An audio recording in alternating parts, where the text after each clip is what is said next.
Selamat datang teman-teman. Assalamualaikum warahmatullahi wabarakatuh. Nah, jadi ini sebenarnya pembuatan videonya langsung sih lanjut dari yang video sebelumnya. Cuman dipisah aja biar nggak terlalu panjang.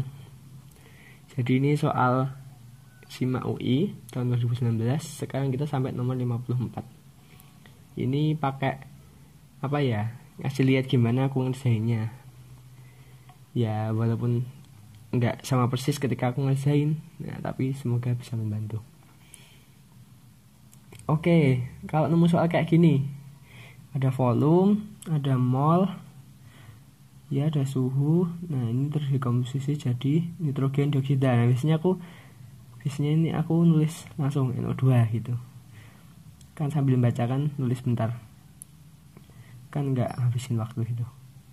R tahu tidak ada perubahan volume, tekanan gas. Nah, ini aku biasanya langsung nulis PV sama dengan nRT. Ditanyakan P, jadi dia nRT per V.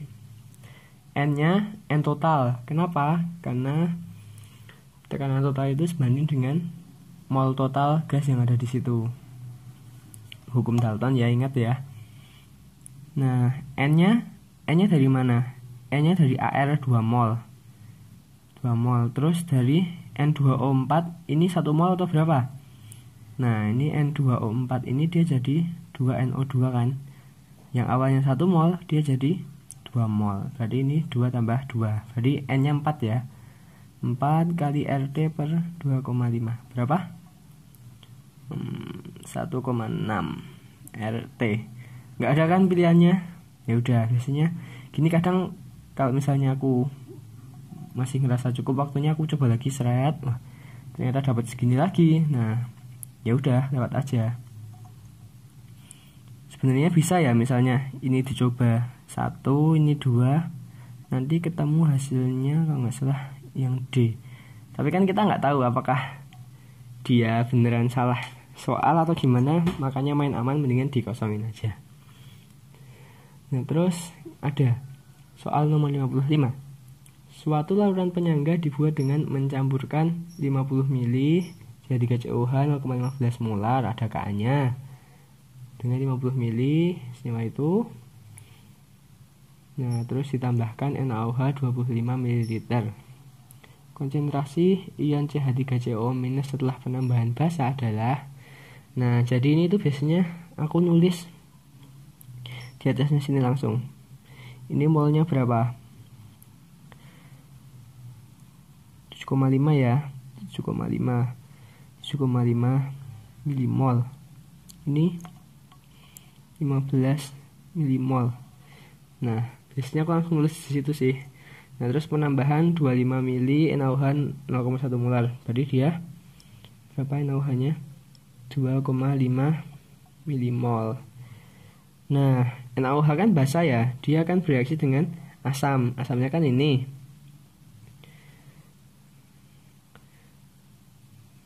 Gini kan. Nah, nanti dia menghasilkan CH3COO- plus H2O. Nah, ininya awalnya 7,5, ini 2,5. Nah, ini mula-mula yang bereaksi, ini habis semua.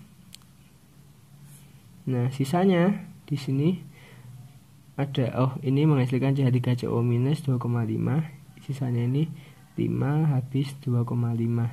Nah, berarti kan kita sekarang punya CH3CO- dari ini, CH3COONA sebanyak 15 milimol, dan juga dari sini 2,5 milimol. Jadi totalnya berapa? 17,5. Nah, ditanya molaritasnya. Molaritas sama dengan N per V. 17,5 milimol per volume. Ingat, volume akhir ya.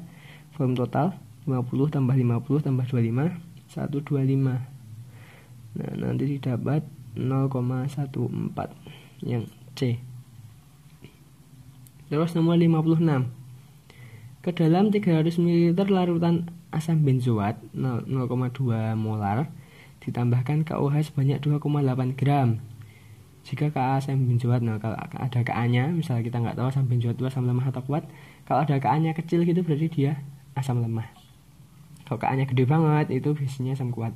Kayak 6 kali 10 pangkat 8 gitu mungkin asam-asam kuat gitu Ka-nya gede. Dan ketahui AR ya ditanya pH larutan setelah pencampuran. Nah, gini aku langsung tak tulis sini 300 kali 0,2. Tulis reaksinya dulu. HA plus KOH. Tulis HA aja nggak apa-apa. Asam. Jadi Ka plus H2O. Jadinya gini nanti. Asamnya berapa? Nah, aku langsung sini 60. KOH-nya 2,8 per mR.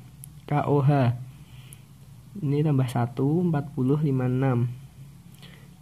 Berapa itu? 2,8 per 56.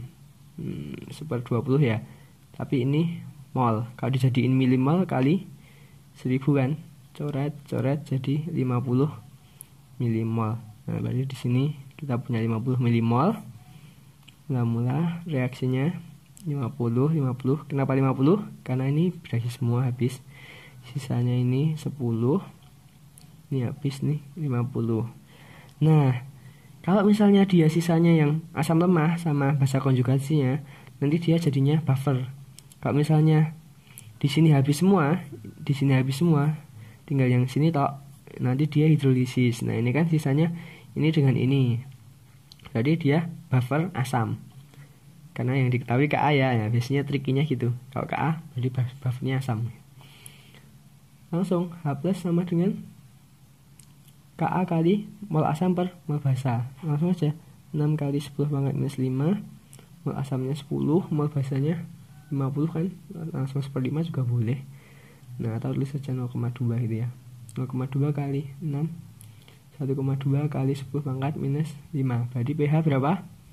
5 min log 5 min log 1,2. Nah, langsung aja kalau pH tuh minus ini toh ke sini. Terus ininya masuk dalam log. Nah, 5 minus log 1,2. Nah, ini 1,2 kan 6/5 ya. Jangan sampai kebalik, sayang banget. Dapatnya B. Oke, lanjut. Senyawa berikut merupakan senyawa organik yang bersifat asam. Manakah pernyataan berikut yang benar? Nah, ini asam karboksilat. Ini namanya efek induksi. Jadi, misalnya kita buat strukturnya ini ya, yang nomor 1, 1, 2, 3, gini. Nah, di sini ada X, di sini X itu halida. Nah, dia itu karena punya elektronegativitas yang tinggi, nah dia nanti narik elektron yang ada di sini ke sini, menginduksi. Nah, jadinya nanti H di sini lebih mudah lepas. Nah, kalau mudah lepas berarti dia lebih mudah menghasilkan H+ kan, jadi lebih asam. Nah, semakin dekat ke sini dia semakin asam. Semakin menjauh dia semakin kurang asam. Nah, gimana kalau posisinya sama kayak nomor 1, 2, 3 ini? Dia kan ini posisinya sama nih, 1, 2, 3, 1, 2, 3, 1, 2, 3 sama nih. Nah, kalau ini posisinya 1, 2 di nomor 2 kan, berarti dia udah pasti paling asam. Ini paling asam. Nah, terus kalau ini dilihat urutan keasamannya, paling asam adalah yang nomor 1 karena F punya elektronegativitas yang paling gede. F baru Cl baru Bl. Jadi kalau diurutkan keasamannya, ini nomor 1, 2, 3, 4 gitu. Dari yang paling asam ke paling lemah.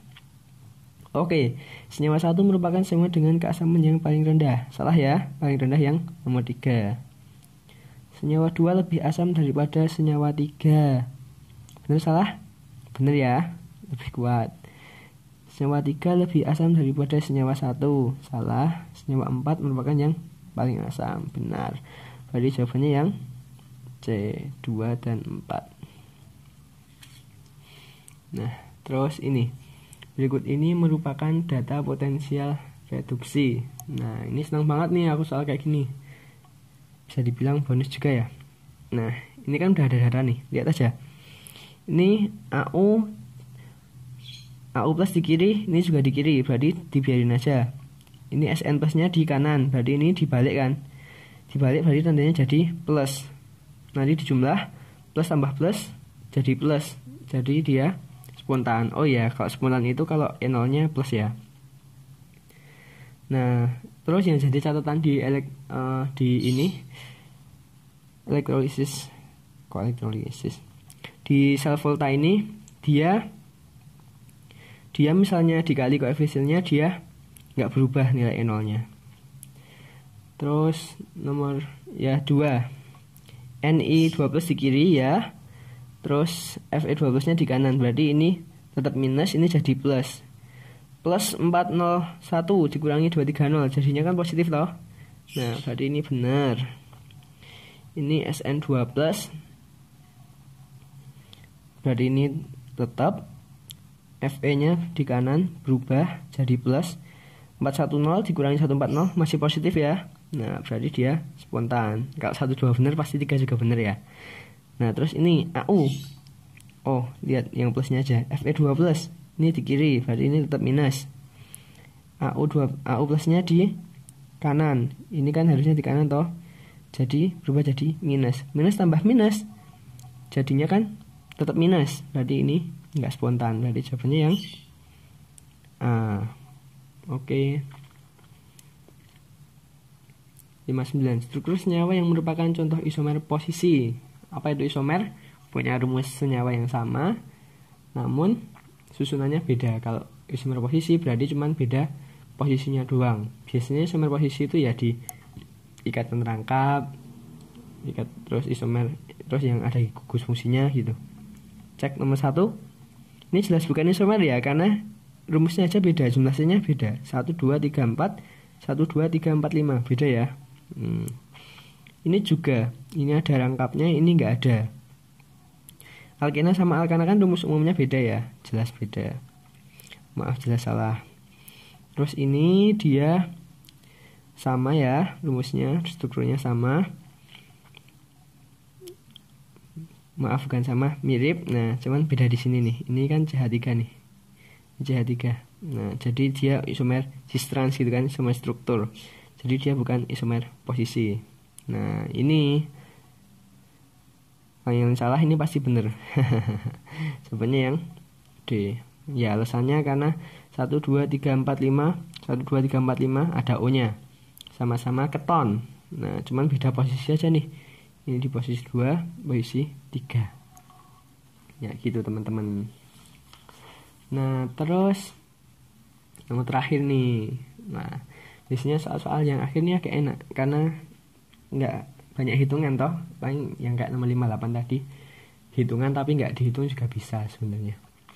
Nomor 60, spesies yang terdapat dalam larutan KCN dalam air adalah, nah ini ya kayak kita punya KCN dimasukin ke air gitu ya. Nah, KCN dimasukin ke air itu. Nah, dia ini merupakan senyawa ionik, jadi dia bakalan berubah jadi K+ dan Cn- gitu.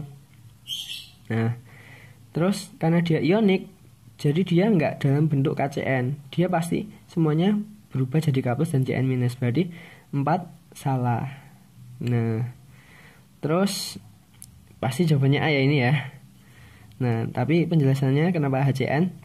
Jadi Cn itu kan dari asam lemah ya, dari asam lemah. Kita lihat, misalnya dia dimasukin ke air, dia jadi Cn- plus H3O+. Ini kan. Nah, dia itu Ka-nya kali 10 pangkat minus sekian, katakanlah minus 6 gitu kan. Nah, ini berarti konsentrasi Cn dibanding konsentrasi Cn kali konsentrasi H3O+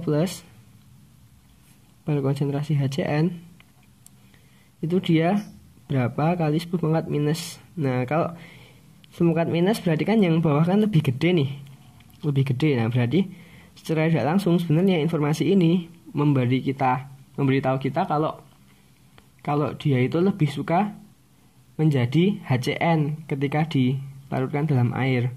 Tapi dia juga ada yang menjadi Cn-. Nah, ini sebenarnya juga konsep dasar ini sih, asam lemah, termasuk penghitungan pH-nya. Oke, berarti jawabannya yang Oke, cukup sekian dulu. Mohon maaf bila banyak salah kata, dan mohon komentarnya ya. Ini apa ya, kalau dibilang pivoting ya kayak merubah arah lah. Soalnya ya kan udah banyak tuh yang ngeposting pembahasan panjang ya. Ini coba aku buat lebih ringkas dan semoga bisa membantu. Oke, misalnya belum hendak subscribe ya nggak apa-apa. Jika bermanfaat silahkan di share.